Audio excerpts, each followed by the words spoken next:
Je m'appelle Doji Maunito Djewuti Olu, docteur en philosophie et en exobiologie, auteur de 174 ouvrages. J'ai publié 2 ouvrages qui sont au programme dans le système éducatif béninois, parmi lesquels le manuel scolaire d'histoire militaire de l'Afrique, les grandes victoires militaires de l'Afrique, et c'est justement de cet ouvrage dont j'aimerais vous parler aujourd'hui. Contrairement à ce que nous pouvons croire, l'Afrique a connu de grandes victoires militaires de l'Antiquité jusqu'à nos jours. Elle fut même la première puissance militaire de la planète pendant des siècles, voire des millénaires. Au XVIe siècle avant l'ère chrétienne, 3 reines inflexibles, sages et puissantes menaient l'Égypte noire pharaonique à la victoire contre les envahisseurs Hyksos. En période de troubles, l'Égypte ancienne a pu compter sur ses souveraines pour rétablir et maintenir l'ordre et la paix. L'Égypte ancienne est tombée aux mains des envahisseurs Hyksos à la fin du XVIIIe siècle de l'ère chrétienne. Un événement décrit par l'érudit historien Manéthon de Sébennytos plus d'un millénaire après les faits. L'Égypte avait été envahie par un peuple que Manéthon désignait par les Ekarkassous. Régissant l'Égypte de la 15e dynastie, les Ekarkassoutes, donc les Hyksos, occupaient une partie du nord et du centre du royaume pendant le siècle suivant l'invasion. Au sud, cependant, des dynasties parallèles, les 16e et 17e étaient établis, formés en partie par des dirigeants originaux de cette région qui se considéraient comme le prolongement légitime du pouvoir égyptien indigène. La ville méridionale de Thèbes, que nos ancêtres appelaient Ouasset, servit de base à la reconquête sur les Hyksos. La ville était située sur les rives du Nil à plus de 400 km au sud de la ville du Caire. Les rois de la 16e dynastie survécut en se déclarant vassaux des Hyksos, mais la 17e dynastie commença à organiser la résistance sous l'égide de 3 reines inflexibles dont je vous ai parlé tout à l'heure, 3 reines inflexibles de Thèbes, donc de Ouasset, à savoir Téti Chéri, sa fille Yaotep et sa petite fille Armès Néfertari. Les contributions de ces 3 femmes sont moins connues que celles des reines qui survivent notamment la reine Tiyi, épouse d'Amenhotep III, ou encore Néfertiti. Grâce aux accords que ces femmes passaient avec leur époux et leur capacité à régner en tant que régentes, les Égyptiens ont pu riposter contre les Hyksos et ont pu reprendre les villes du nord nous sommes alors vers 1521 avant l'ère chrétienne. Après ces 3 reines, un nouveau royaume se dessina, dirigé par quelques-uns des plus grands pharaons de l'Afrique ancienne. Donc nous avons Hatshepsut par exemple, Thoutmôsis III, donc Djéouti Messou, Néferkhéperou ou encore Amenhotep III.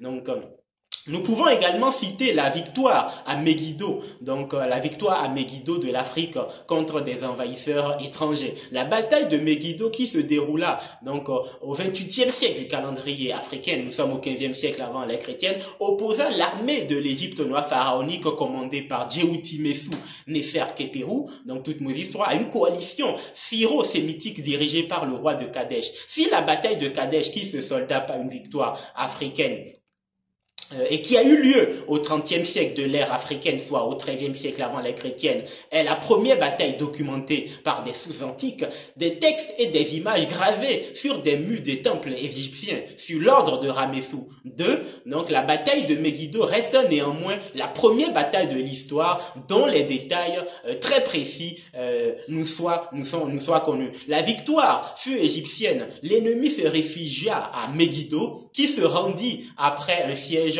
de 7 mois. Nous pouvons également citer donc la bataille de Kadesh et la victoire africaine dont je vous ai parlé tout à l'heure.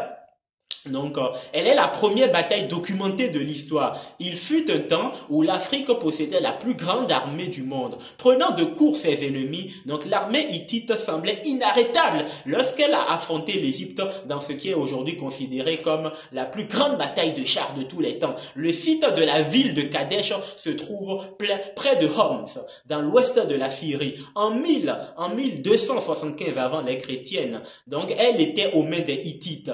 Et en leur ravivant, Ramessou II, donc, neutralisait la menace hittite à sa sphère d'intérêt nordique et revendiquait les territoires jadis conquis par Toutmose III. Donc, par Toutmose III est perdu depuis. La bataille opposait donc les Hittites aux Égyptiens et est considérée donc par les historiens comme la plus grande bataille de chars de tous les temps. Donc, d'après les sources africaines, donc pharaoniques, elle fut une victoire pour l'Afrique dont l'armée à cette bataille était dirigée par une femme. C'est quand même important et il faut le préciser. Il faut le préciser. Durant l'Antiquité, on a également les victoires militaires de l'Afrique contre les peuples de la mer, autrement dit les ancêtres de ceux que nous appelons aujourd'hui les Berbères. Vers 1200 avant l'ère chrétienne. Donc, ils sèment la destruction et la mort parmi les vieilles civilisations. Les Égyptiens les appelaient peuples de la mer. Leur invasion bouleverse l'équilibre politique de la région. Parmi eux, donc, on a les Poulastis qui ont donné leur nom à la Palestine. Donc, j'ai détruit les Danois qui venaient de leur ville, de leur île, les Sikala et les Poulastis. Donc c'est ce que nous pouvons lire par exemple sur des fresques égyptiennes. Au soir de sa vie, donc nous sommes ici en 1153 avant l'ère chrétienne. C'est en ces termes que le pharaon Ramsès III dresse à l'intention de ses sujets une sorte de bilan de son gouvernement. Donc une sorte de bilan de son gouvernement. Ramsès III a donc vaincu les peuples de la mer, mais il n'y a pas que Ramsès III, il y a également le pharaon Méneptah qui les a chassés vers la Cyrénaïque et la Tripolitaine. Nous avons également les victoires militaires de l'Afrique contre la Rome antique, les victoires militaires des Candaces. Nous sommes ici dans le royaume de Couche. L'Afrique ancienne est authentique, est la seule au monde à avoir divinisé ou honoré la femme. En effet, c'est en Afrique et seulement en Afrique que l'on retrouve toute une dynastie royale constituée uniquement de femmes. Tout le royaume de Couche, donc dans le royaume de Couche, entre le milieu du 1er et du 2e siècle, 4 femmes montrent sur le trône. Donc elles portent le titre de Candace. Elles s'appellent par exemple Amani Renas, Amani Shaketo ou encore Nawi Demak. Amani Renas qui régna de 40 à 10 avant l'ère chrétienne, est l'une des plus célèbres Candaces en raison de son rôle dans la conduite victorieuse des armées couchites contre les Romains dans une guerre qui a duré pratiquement 5 ans, donc de moins 27 à moins 22. Il y a également Amani Shaketo qui a également vaincu les Romains, On peut également citer les grandes victoires militaires d'Hannibal, ce général carthaginois africain qui fit trembler l'Empire romain. Bien avant d'être totalement sous domination étrangère, l'Afrique avait donc connu des combattants et des combattantes dont les exploits militaires témoignent aujourd'hui encore du génie militaire du berceau de l'humanité. C'est le cas par exemple des victoires militaires d'Hannibal dont je viens de vous parler, ce général africain qui fit véritablement trembler l'Empire romain il y a 2200 ans. Cet homme noir de Carthage écrivait une des plus grandes épopées militaires de l'histoire de l'humanité. En 218 avant l'ère chrétienne, le général carthaginois franchit les Alpes avec son armée, arrachant victoire après victoire. Il entend soumettre la République romaine en occupant son territoire. Donc voilà donc un personnage que nous devrions par exemple connaître, enseigner dans nos écoles. Nous avons également des victoires militaires grâce par exemple à Ya Asantewa au niveau de l'Empire, au niveau du Ghana, au niveau de l'Empire du Ghana.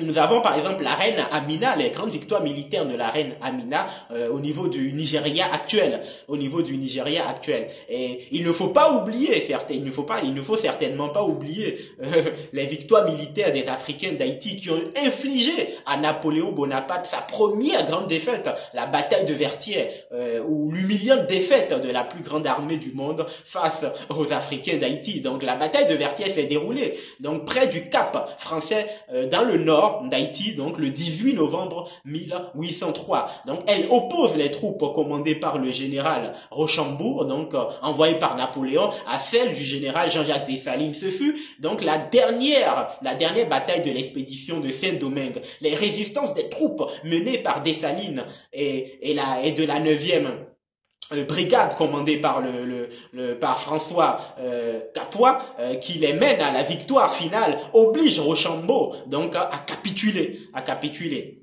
Il faut également citer les victoires militaires, par exemple, des Amazones, de l'armée dahoméenne contre les colons français. On peut citer, par exemple, la bataille d'Achupa, la victoire militaire d'Achupa. Nous sommes ici au niveau de la première guerre du Dahomey. Donc, la première guerre du Dahomey se déroule du 21 février au 4 octobre 1890 dans l'actuel département de Lomé au Bénin. Donc, après avoir repoussé ces soldats, le Dahomey lance une nouvelle attaque plus au sud en direction de Porto Nouveau, donc de Rogbonou, donc un groupe de 350 à 400 soldats par exemple français et 3 canons est alors envoyé pour les intercepter.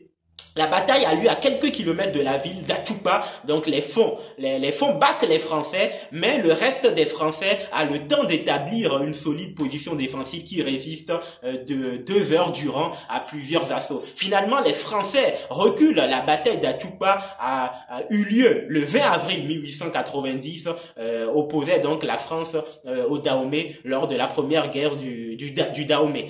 Nous pouvons également citer les victoires militaires, par exemple, de l'Éthiopie contre les Italiens.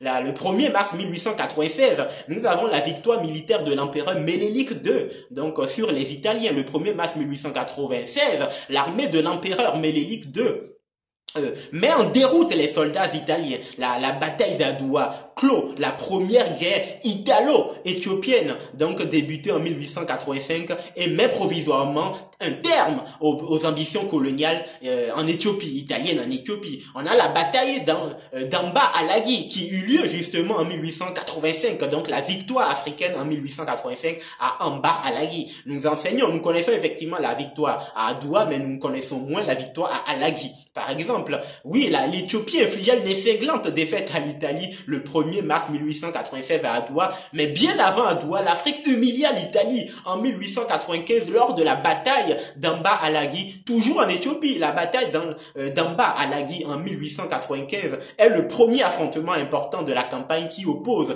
les troupes du général italien, donc Oresti, à celle du Négus Ménélique II durant la première guerre italo-éthiopienne. Les troupes italiennes conduites par le major Tousselli occupaient une position avancée dans la montagne d'Amba Alagi. Donc le 7 décembre 1895, le Ras Makonnen mena un assaut qui annihila les troupes italiennes et à l'occasion duquel le major Tousselli fut tué. On peut citer par exemple la bataille de Mekele également. C'est une victoire africaine contre les colons italiens. Le siège de Mekele qui se déroula du 7 au 21 janvier 1896 durant la première guerre italo-éthiopienne. Les troupes éthiopiennes 100 000 hommes environ, donc au total, assiégé pendant des semaines, donc la fortification italienne de Mekele, tenue par une garnison de 1350 soldats. Le 21 janvier, les Italiens se retirent après que Ménélique II leur a assuré de ne pas les poursuivre. Les Italiens perdent 30 hommes et 70 blessés, lors du siège. On a également la victoire militaire à Dongali, donc il y en a énormément. La victoire militaire à Dongali, la bataille de Dongali est livrée le 26 janvier 1887 pendant les opérations de la conquête de l'Érythrée par l'Italie. Une colonne italienne qui tentait de porter secours à la garnison, à une garnison, pas une forte armée abyssine, tombe dans une embuscade près de Dongali, encerclé par les soldats du Ras Alula, Nguida, 11 fois plus nombreux que les Italiens succombent après une résistance désespérée. On peut citer les victoires militaires par exemple des Zoulous contre la colonisation anglaise, la bataille d'Issoudun-Douala. Les Zoulous à la bataille d'Issoudun-Douala, les Zoulous ont vaincu les colonisateurs britanniques, Nous sommes ici en 1879. Les Africains n'ont jamais donc accepté la colonisation de leur continent. Ils se sont battus sans relâche et ont remporté de célèbres batailles. Donc à cette date de 1879, la première guerre Zoulou, donc la bataille d'Issoandona a été menée, dirigée par leur célèbre roi. Donc les Zoulous ont réussi à maîtriser les Britanniques et à les vaincre. Les Zoulous, au nombre d'environ 20 000 et armés de leurs lances de fer, ont donc vaincu les Anglais à cette bataille d'Issoandona en 1879. On peut également citer les grandes victoires militaires de l'Afrique durant les premières et secondes guerres dites mondiales, parce que ce sont les Africains qui ont libéré, par exemple, le territoire français.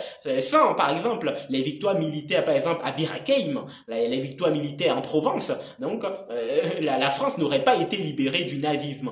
Voilà donc quelques éléments que vous pouvez retrouver dans mon ouvrage Les grandes victoires militaires de l'Afrique. L'Afrique doit donc s'inspirer de son passé afin de pouvoir construire son avenir, car un continent qui ne possède pas une armée suffisamment capable de protéger ses richesses n'est pas une civilisation digne et capable de prospérer dans le temps. Je vous remercie et à très bientôt.